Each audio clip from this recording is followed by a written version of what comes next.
আসসালামু আলাইকুম সম্মানিত বন্ধুরা, অত্র ইফতার ও দোয়া মাহফিলটি 2024 সালে রমজান মাসে দক্ষিণ চরপখিয়া আতকাপাড়া জালালপুর কঠিয়াদি কিশোরগঞ্জ অত্র মসজিদের যুব সমাজ আয়োজন করিয়াছিল।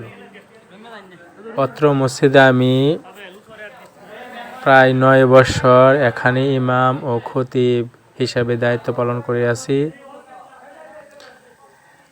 আমার সরাসরি ইসলামিয়া ফাজিল ডিগ্রি মাদ্রাসার চাকরি হওয়ার কারণে আমি ওই মসজিদ থেকে সকলের কাছ থেকে বিদায় নিয়ে চলে এসেছি। আমি ওই জায়গার সকল যুবক এবং মুরব্বী যারা আছে সবাইকে ধন্যবাদ জানাই, কারণ তারা আমাকে অনেক আদর যত্ন ভালোবাসার সম্মান দিয়েছে।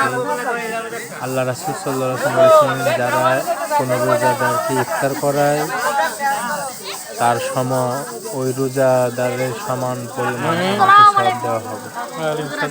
যে ব্যক্তি কোনো রোজাদারকে এক গ্লাস পানি পান করাবে, কাল হাসরের দিন আল্লাহ রাব্বুল আলামিন হাউজে কাউসারে পানি পান করাবে।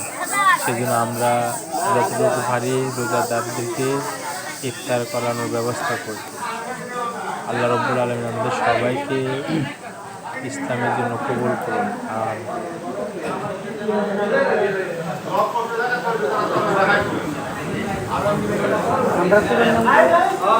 আমরা কত পরিস্থিতি সবাই